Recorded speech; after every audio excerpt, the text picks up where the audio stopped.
Hello guys, welcome back to Sahu foundations. और आज हम लोग बात करने वाले हैं एस्टिमेशन के बारे में कि कैसे आप एक कॉस्ट कैलकुलेशन कर सकते हो किसी भी इंटीरियर वर्क का।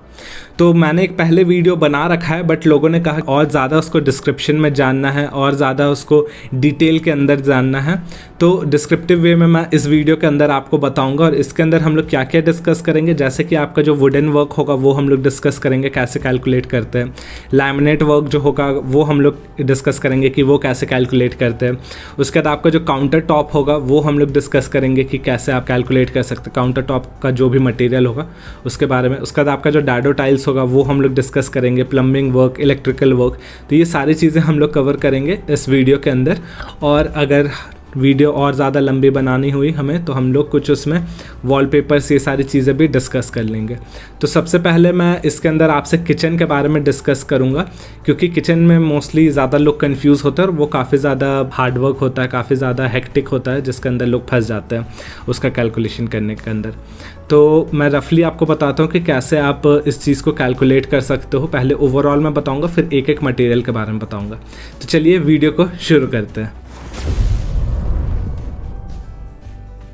तो सबसे पहले अगर मैं एक टिपिकल किचन का लेआउट आपको बताऊं तो इस तरीके का आपका एक टिपिकल किचन का लेआउट होता है। हम लोग का एल शेप के अंदर जो काउंटर टॉप होता है वो होता है, कई जगह पे यू शेप होता है, कई जगह आइलैंड होता है, अलग अलग तरीके का होता है। बट आपको मैं एक सिंपलर वे में समझा दे रहा हूँ, उसके बाद जैसा भी हो आप उस तरीके से आप उसको कॉस्टिंग निकाल सकते हो।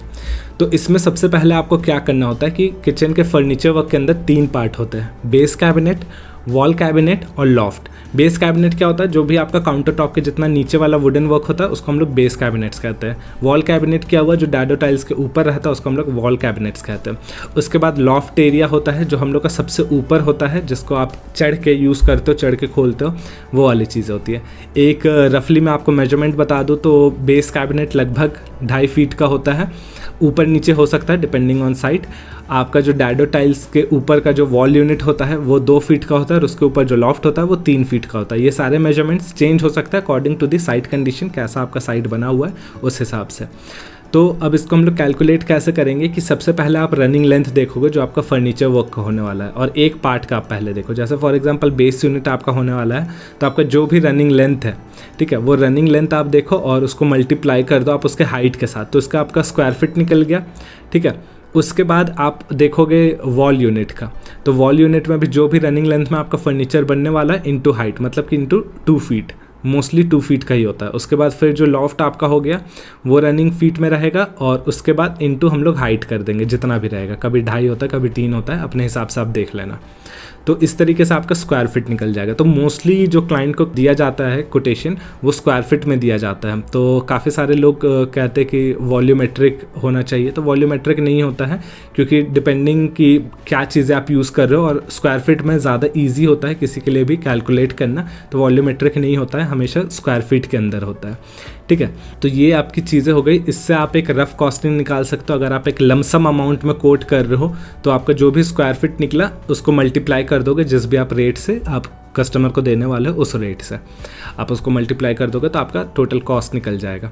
उसके बाद आप अगर मटेरियल का कॉस्टिंग को देखोगे, जैसे कि फॉर एग्जांपल कोर मटेरियल हो गया, आप प्लाई जो लगाने वाले, कितना प्लाई लगेगा, ये आपके खुद के कैलकुलेशन के लिए भी बहुत ज़रूरी है, क्योंकि जब आप ऑर्डर करोगे तो आपको पता होना चाहिए कि आप कितना मटेरियल ऑर्डर करोगे। तो उस तरीके से आप कैसे आप कैलकुलेट करोगे। तो जैसे फॉर एग्जाम्पल हम लोग फर्नीचर का जो आगे शटरिंग देता है वो 19 mm प्लाई का होता है। फिर जो बैक प्लाई होता है वो कई बार हम लोग 6 mm का देते हैं, कई बार 19 mm का देते हैं, depending on the site, furniture condition और बहुत सारी चीज़ों पे डिपेंड करता है। तो अब जब आगे मुझे पता है कि मुझे 19 mm का प्लाई देना है, तो मैंने स्क्वायर फीट कैलकुलेट कर लिया, completely running feet into height, तो मुझे स्क्वायर फीट मिल गया। और 8x4 का एक नॉर्मली शीट आता है प्लाई का, अलग अलग भी आता है, बट ये एक एवरेज है जो कि मोस्टली बहुत कॉमन है 8x4 का शीट। तो आप उस हिसाब से आपको स्क्वायर फीट पता है और उस हिसाब से आपको 8x4 का शीट पता है, जो कि कटिंग में आपको कहीं नहीं मिलेगा, 8x4 का ही कंप्लीट प्लाई का बोर्ड मिलता है, ठीक है। तो उस हिसाब से आप देख सकते हो कि आपको कितने की ज़रूरत पड़ेगी। और ये हो गया आपका कोर मटेरियल का। अगर 19 में मंगाना है तो आप उसी तरीके से कैलकुलेट कर लिए, ठीक है। आपका आगे कितना शटर्स लगने वाला है, डिवाइडर्स में आप कितने डिवाइडर्स देने वाले हो, इस तरीके से आप एक रफली कम से कम आप कैलकुलेट कर सकते हो। और अगर एक्यूरेसी में भी कैलकुलेट करना चाहो तो थोड़ा सा टाइम लगेगा, बट आप उसको एक्यूरेटली भी कैलकुलेट कर सकते हो। इसके बाद आपका हो गया प्लाई सारा कंप्लीट हमने कर लिया। उसके बाद हम लोग बढ़ते हैं लैमिनेट की तरफ। तो लैमिनेट कैसा होता है, तो लैमिनेट मोस्टली हम लोग आगे की तरफ, अगर किचन है मोस्टली हाई ग्लॉस ही यूज़ होता है, तो हाई ग्लॉस लैमिनेट आपने यूज़ किया। बैक में आप लोग वाइट कलर का जो लैमिनेट होता है वो हम लोग यूज़ करते हैं। तो आपको आगे जो लैमिनेट लगाना है उसका आप स्क्वायर फीट, अगेन सेम जो मैंने तरीका बताया उसी तरीके से आप स्क्वायर फीट से कैलकुलेट कर सकते हो कि आपका कितना शीट का लैमिनेट लगेगा। वो भी सेम 8x4 का ही लगभग आता है स्टैंडर्ड। उसके बाद जो वाइट वाला हो गया जो अंदर की तरफ हम लोग लगाते हैं, वो भी आप लाइनर उसी तरीके से मंगा सकते हो कि आपको पता है कि कितने जगह पे मेरा यूज़ होना है। तो हम लोग मोस्टली जब भी फर्नीचर एक बॉक्स स्ट्रक्चर में बनाते हैं तो अंदर का सब कुछ वाइट लैमिनेट से कवर करते हैं, ठीक है। तो उसका भी कैलकुलेशन आप इसी तरीके से कर सकते हो। तो मैंने आपको कोर मटेरियल बता दिया, मैंने आपको लैमिनेट का बता दिया। ये दोनों का आपका जब कॉस्टिंग हो गया, इसके बाद अब हम लोग करेंगे उसके काउंटर टॉप टाइल्स के बारे में बात। तो काउंटर टॉप टाइल्स जो भी हमारा लगता है तो वो अलग अलग मटेरियल का लगता है। कभी ग्रेनाइट लगता है और कभी आपका फुल बॉडी टाइल्स लगता है, तो अलग अलग कोरियन भी लगता है। तो बहुत सारी चीज़ें होती है और सबका रेट बहुत ज़्यादा डिफ़र करता है। अगर आप जैसा अगर हमारे यहाँ आप बात करो तो ग्रेनाइट हम लोग को 150 रुपये का भी मिल जाता है। फुल बॉडी आप लोगे तो आपको 200 रुपये का पड़ता है। कोरियन लोगे तो 500 रुपये से स्टार्ट होता है। तो अलग अलग प्राइस होता है, इसीलिए मैं ज़्यादा स्ट्रेटली प्राइस के ऊपर बात नहीं कर रहा हूँ, क्योंकि अलग अलग सिटीज़ के अंदर अलग अलग कॉस्टिंग्स होते हैं और आप अपने सिटी के हिसाब से देखो कि आपको क्या कॉस्ट पड़ता है, ठीक है। तो अब सेम काउंटर टॉप का जो बात हुआ, इसमें आपको एक चीज़ क्या ध्यान देना है कि आप रनिंग लेंथ तो देखोगे, उसके बाद जो उसका विड्थ है, मतलब कि 2 फीट का होता है विड्थ, वो 2 फीट भी आप मल्टीप्लाई करोगे। बट कई जगह पे लोग कहाँ पे मिस्टेक करते हैं कि हम लोग उसके नीचे भी ऐसे 4 इंच का हम लोग एक पट्टी देते हैं, ठीक है। अब जब भी काउंटर आप यूज़ करते हो तो यहाँ नीचे जो होता है ये भी 4 इंच का होता है। उसके बाद ये जो आपका हो गया ये हम लोग का 2 फीट का होता है इनटू रनिंग लेंथ। उसके बाद आगे हम लोग डैडो टाइल्स लगाते, कुछ लोग आगे भी छोटा सा ऐसे 4 इंच का स्कर्टिंग जैसा उठा देते हैं, ठीक है। तो कई लोग उठाते हैं, कई लोग नहीं उठाते हैं, डिपेंडिंग ऑन यू। तो आप उस तरीके से उसका कंप्लीट कैलकुलेशन कर सकते हो। कई लोग सिर्फ इसी का लेते हैं जो भी रनिंग लेंथ हुआ और इनटू उसका विड्थ आप कर देते हैं, ठीक है। पर आपको वो 4 इंच का भी ध्यान रखना है जो यहाँ पे आपका पड़ेगा, और अगर आप स्कर्टिंग दे रहे हो सब जगह पे तो आपको उसका भी ध्यान देना है, ठीक है। तो वो आप कैलकुलेट कर सकते हो और किस तरीके का आप टाइल्स लगाओगे, किस तरीके का ग्रेनाइट लगाओगे वो आप पता कर लेना, और कितना स्क्वायर फीट आपको चाहिए उस हिसाब से आप उसका कैलकुलेशन कर सकते हो। अब डैडो टाइल्स की हम लोग बात करेंगे नेक्स्ट में। तो डैडो टाइल्स आपका क्या हो गया, अगर लोग नहीं जानते तो मैं आपको बताता हूँ। किचन के आगे जो हम लोग वॉल टाइल्स लगाते हैं उसको हम लोग डैडो टाइल्स कहते हैं। तो डैडो टाइल्स का भी रेंज बहुत डिफरेंट आता है, ठीक है। आप 60 रुपये से लेके 150-200 रुपये तक भी आपका डैडो टाइल्स आता है, depending on which city you live in. तो वो हो गया आपका डैडो टाइल्स। उसका भी सेम कैलकुलेशन है, आपका जो भी रनिंग लेंथ है और उसका हाइट है तो वो स्क्वायर फीट में आता है। बहुत सारा 2x2 का आता है टाइल्स, बहुत जगह 1x1 का आता है, डिपेंडिंग कि आपको कहाँ पे किस तरीके का डिज़ाइन लगाना है उस तरीके से आप यूज़ कर सकते हो। हम लोग कई बार एक कंप्लीट फुल बॉडी भी लगाया है, मैं आपको कुछ वीडियोज़ भी दिखला दूंगा उसका, तो आप देख सकते हैं हमारे कुछ किचन के प्रोजेक्ट्स, वहाँ पे हमने कम्प्लीटली एक फुल बॉडी टाइल्स भी लगाया है, जो पूरा एकदम एक बड़ा सा शीट आता है 8x4 का सीधा एक वही टाइल्स हमने लगाया। तो उसका फिनिश बहुत ज़्यादा सुंदर दिखता है, क्योंकि जो भी जॉइंट्स है वो सारे वहाँ पे नहीं दिखते हैं। तो वो सब लगा सकते हो आप, उसमें आपका फिनिशिंग बहुत ज़्यादा अच्छा दिखेगा और आपका जो वर्क है वो ज़्यादा अप्रिशिएबल होगा। तो यहाँ अब हम लोगों ने डैडो टाइल्स भी डिस्कस किया। इसके बाद अब हम लोग डिस्कस करेंगे प्लम्बिंग वर्क के बारे में। तो नहीं, प्लम्बिंग से पहले एक बार हम लोग हार्डवेयर के बारे में बात कर लेते हैं। तो हार्डवेयर में क्या क्या चीज़ें हम लोग यूज़ करते हैं, जैसा आपने एक मेरा वीडियो देखा होगा हिंजेस करके जो था वीडियो, उसमें मैंने अलग अलग तरीके के हिंजेस के बारे में बताया था जो कि किचन में हम लोग यूज़ करते हैं। तो पहला तो हो गया कि हिंजेस, आपको कितना हिंज यूज़ करना है। उसके बाद हो गया हैंडल्स, कहाँ कहाँ हैंडल्स आपको यूज़ करने हैं। उसके बाद आपका हो गया सिंक हो गया, आपका टैप हो गया, और अगर आप कंप्लीटली पाइपिंग वाइपिंग सारा चीज़ करा रहे हो तो पाइप भी इंक्लूडेड हो गया। तो ये सारी चीज़ें आपके हार्डवेयर प्लम्बिंग के अंदर ये सारी चीज़ें आती हैं। अगर आप सिर्फ बेसिक हार्डवेयर की बात करोगे तो आप हिंजेस हैंडल्स को आप पकड़ के चलो, ये चीज़ें आपको वहाँ पे लगानी होंगी। अगर कई बार होता है कि प्लम्बिंग का फिक्चर्स पहले से दिया हुआ रहता है। तो अब सेम आप कितने कैबिनेट्स लगा रहे हो उस हिसाब से आपको पता चलेगा कि कितने हिंजेस आपको लगाने होंगे और कहाँ पे कौन सा हिंज लगता है, वो हिंज वाले वीडियो के अंदर आप देख सकते हो। तो उस हिसाब से आप कंप्लीटली हिंजेस कैलकुलेट कर सकते हो। जहाँ पे भी आपका लिफ्ट अप यूज़ करना है तो वहाँ पे हाइड्रोलिक का एक पिस्टन लगता है और कितने केजी का पिस्टन लगेगा वो आप अपने हिसाब से देख सकते हो। कितना बड़ा आपको लिफ्ट अप बनाना है, उसका कितना वेट होगा। तो ये सारी चीज़ें हो गई हार्डवेयर्स के ऊपर। और इसके बाद हो गया हैंडल्स। तो हैंडल्स भी जो हो गया वो आप कितना लगाते हो, 4 इंच का, 6 इंच का, कैसा हैंडल लगाते हो आप, प्रोफाइल हैंडल लगा रहे हो या फिर आप एक नॉर्मल हैंडल लगा रहे हो, रेगुलर हैंडल, वो आप देख सकते हो। उसका भी कॉस्टिंग बहुत डिफरेंट आता है और बड़ा छोटा हैंडल्स बहुत सारे लोग लगाते हैं। तो आपको ज़्यादा प्रेफरेबली छोटे हैंडल्स अच्छे लगते हैं किचन के अंदर, ठीक है। और जो वार्डरोब्स होता है उसमें बड़े हैंडल्स अच्छे लगते हैं। कई आजकल ज़्यादा ट्रेंड में चला हुआ है प्रोफाइल हैंडल्स, ठीक है। सी सेक्शन, जे सेक्शन बहुत सारे लगते हैं, तो वो भी आप देख सकते हो कि कौन सा हैंडल आपको लगाना है। अगर आप ये लगाते हो, सारे हैंडल्स आप लगाते हो सी सेक्शन वाले या फिर आप कोई सा भी प्रोफाइल हैंडल्स लगाते हो तो वो आपका कंप्लीटली रनिंग लेंथ में आता है। तो आप रनिंग लेंथ में कैलकुलेट करके और उसको सेम ऑन साइड कटवा के आप उसको लगा सकते हो। अगर नॉर्मल रेगुलर हैंडल्स आप लगा रहे हो तो आप उसको पीस बाय पीस खरीद के कि कितने पीसेस आपको लगाना है उस हिसाब से आप वहाँ पे लगा सकते हो। कुछ जगह पे हमने जब फर्नीचर्स बनाया तो वहाँ हमने हैंडल कैसे अवॉइड किया है कि जो भी हम लोग अगर लिफ्ट अप्स हो गए ये सब, तो हैंडल ना देके जो आगे का शटर उसको हल्का सा 2 इंच हम लोग बड़ा कर देते हैं। तो आगे आपको कोई भी हैंडल नहीं दिखता है, नीचे से आप उसको पकड़ के ऐसे खींच सकते हो। तो वहाँ पे हैंडल नहीं दिखता है और ज़्यादा क्लीन, ज़्यादा एलिगेंट लगता है। तो आप हमारे बाकी भी प्रोजेक्ट्स देखोगे तो आपको छोटी छोटी चीज़ें, ये सारी चीज़ें आपको ऑब्जर्व करनी है। आप कहीं भी अगर आप जाते हो तो वहाँ पे आप देखो कि किस तरीके से फर्नीचर का डिज़ाइन किया गया है, हैंडल यूज़ हुआ है कि नहीं हुआ है, ये सारी चीज़ों को आप देखो। हैंडल है तो किस तरीके का हैंडल है। इसके बाद अब हम लोग बढ़ते हैं प्लम्बिंग के ऊपर। तो जैसा मैंने आपको बताया कि प्लम्बिंग में आपका सिंक हो गया, आपका अगर पाइपिंग नहीं किया हुआ है तो पाइपिंग आपको सारा करना है, आपको टैप इंस्टॉल करना है, हॉट वाटर, कूल वाटर, ये सारी चीज़ों का आपको देखना है।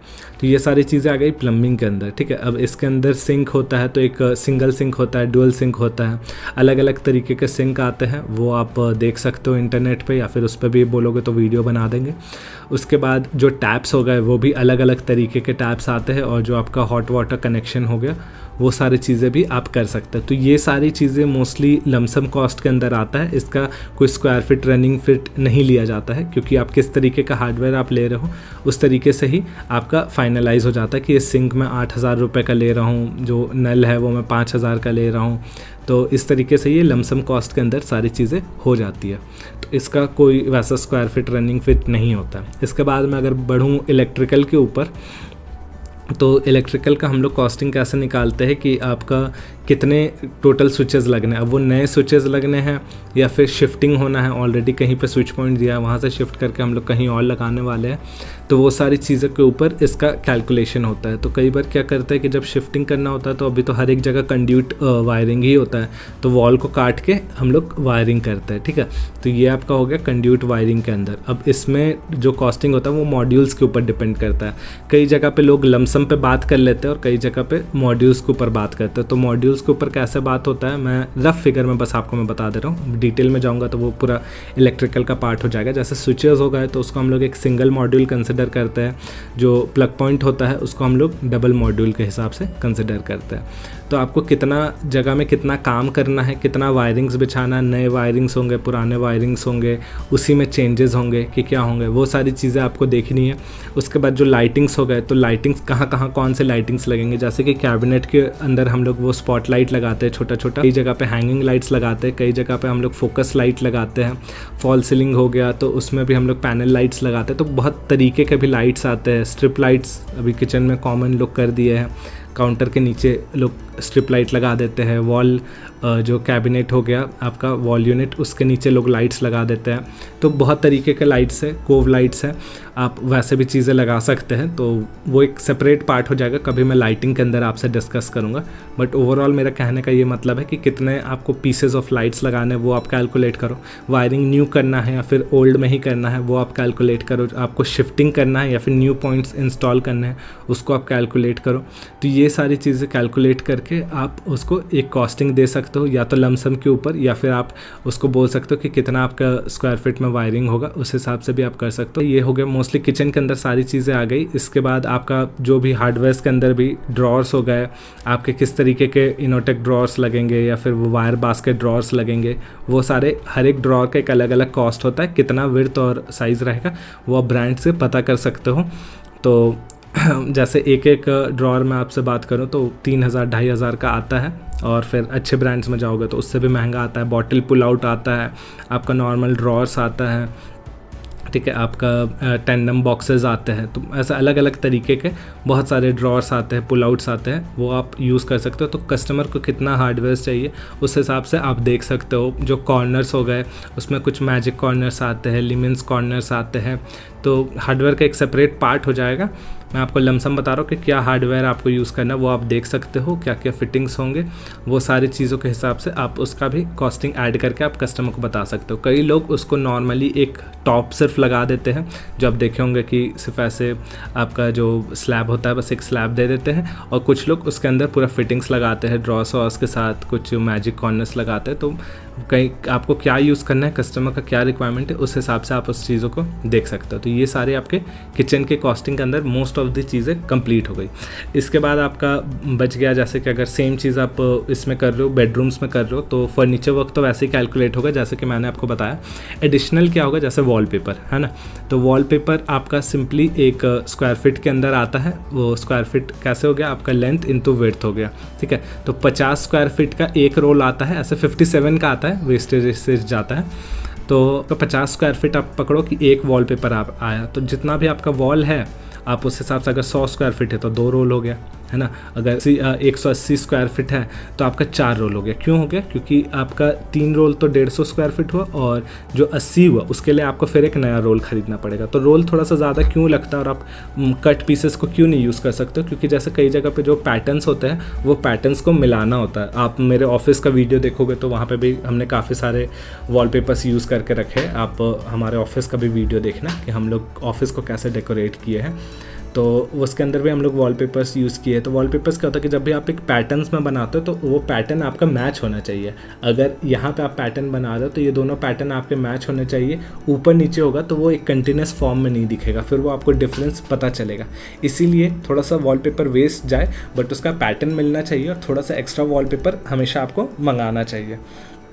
उसके बाद बेडरूम में एक एक्स्ट्रा चीज़ क्या होता है कि जैसे कुशनिंग हो गया, आपने जो बेड बनाया है उसका हेडबोर्ड एरिया पे जो कुशनिंग होता है, तो कुशनिंग का भी एक अलग कॉस्टिंग होता है। वो भी आप नॉर्मली एक कुशनिंग वाले से आप लमसम कॉस्ट ले सकते हो। वो क्योंकि बहुत ज़्यादा डिपेंड करता है कि किस तरीके का स्पॉन्ज यूज़ कर रहे हो, किस तरीके का फैब्रिक यूज़ कर रहे हो, तो वो काफ़ी सारे और फैक्टर्स हो जाते हैं जिसके ऊपर वो डिपेंड करता है। तो इस तरीके से आप एक कंप्लीट कॉस्टिंग निकाल सकते हो। बच गया एक फॉल सीलिंग। फॉल सीलिंग का काफ़ी लेंदी हो जाएगा अगर मैं इसी वीडियो के अंदर बनाऊंगा।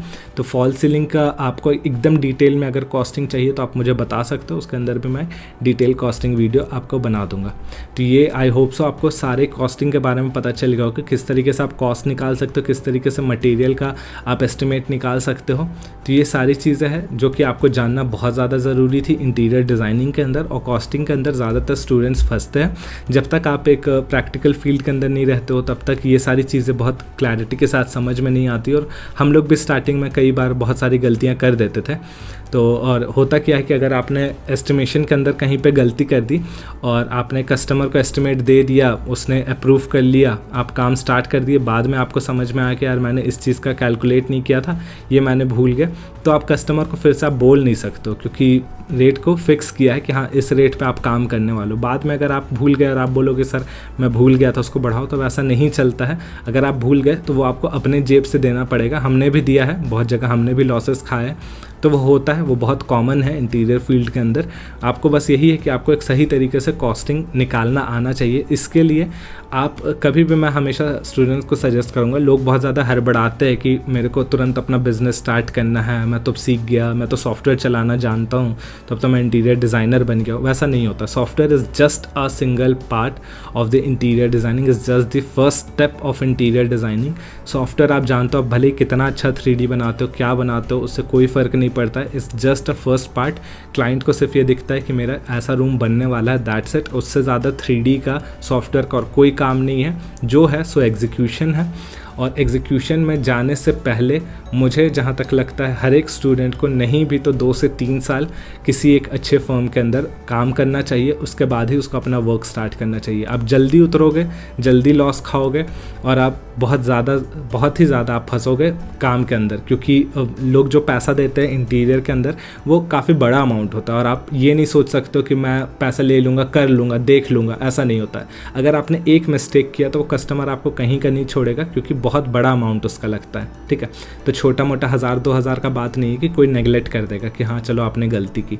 लाखों का बात है। लाखों के बात के अंदर आप कहीं पे भी एक भी मिस्टेक नहीं कर सकते। जितना ये फैंसी ये इंटीरियर का बिजनेस लगता है उतना फैंसी भी नहीं होता है। इसके अंदर काफ़ी चैलेंजेस होते हैं, काफ़ी सारे हेडेक्स होते हैं जो कि आप लोगों को अभी नहीं समझ में आता। तो इसलिए आप पहले किसी एक फर्म के अंदर आप काम करो, अच्छा एक्सपीरियंस लो, उसके बाद ही कुछ भी चीज़ें आप सोचो अपना बिजनेस स्टार्ट करने का।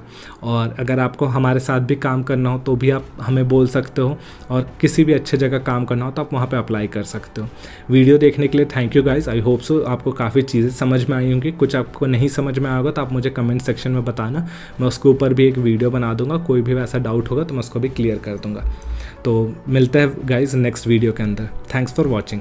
आई होप सो गाइस आपको ये वीडियो काफ़ी पसंद आई होगी और काफ़ी इन्फॉर्मेटिव लगी होगी। अगर आपको अपने घर के लिए किसी भी तरह के आर्किटेक्चरल वर्क या फिर इंटीरियर वर्क की रिक्वायरमेंट हो तो आप हमें कांटेक्ट कर सकते हैं। हमारा वेबसाइट एड्रेस हो गया sahufoundations.com, जिसके अंदर आप हमारे प्रीवियस वर्क भी चेक कर सकते हैं और मेरी सारी डिटेल्स नीचे डिस्क्रिप्शन बॉक्स के अंदर है। हम लोग सारे आर्किटेक्चरल प्लानिंग्स और इंटीरियर वर्क्स करते हैं, डिज़ाइनिंग से लेकर एग्जीक्यूशन तक। और अगर आप एक इंटीरियर डिज़ाइनिंग स्टूडेंट हो या इंटीरियर डिज़ाइनिंग सीखना चाहते हो तो भी आप हमें कांटेक्ट कर सकते हो।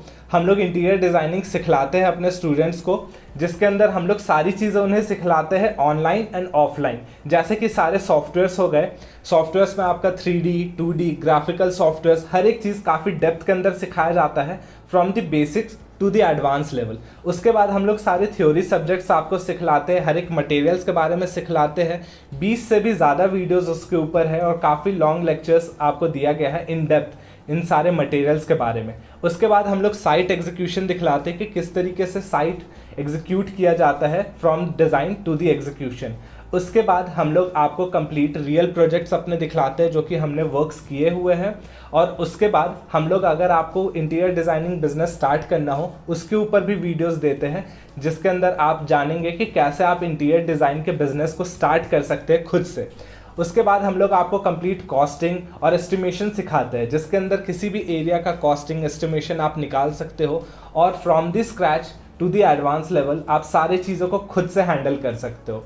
उसकी डिटेल्स भी मैं नीचे डिस्क्रिप्शन बॉक्स में डाल दे रहा हूँ, आप चेक कर सकते हो और इस कोर्स को बाय कर सकते हैं। कोर्स काफ़ी ज़्यादा अफोर्डेबल प्राइस के अंदर है और सारे सपोर्ट सिस्टम हम लोग देते हैं। जो भी स्टूडेंट्स इस कोर्स के अंदर अच्छा परफॉर्म करेंगे वो मुझे डायरेक्टली कांटेक्ट भी कर सकते हैं और प्लेसमेंट की भी गारंटी हम लोग लेते हैं, क्योंकि जिस भी स्टूडेंट का परफॉर्मेंस अच्छा होता है उनको हम लोग अपने फर्म्स में रखते हैं और हम लोग एक सर्टिफिकेट भी देते हैं at the end of this course. तो उसकी भी डिटेल्स नीचे डिस्क्रिप्शन बॉक्स में है। वीडियो देखने के लिए थैंक यू गाइज।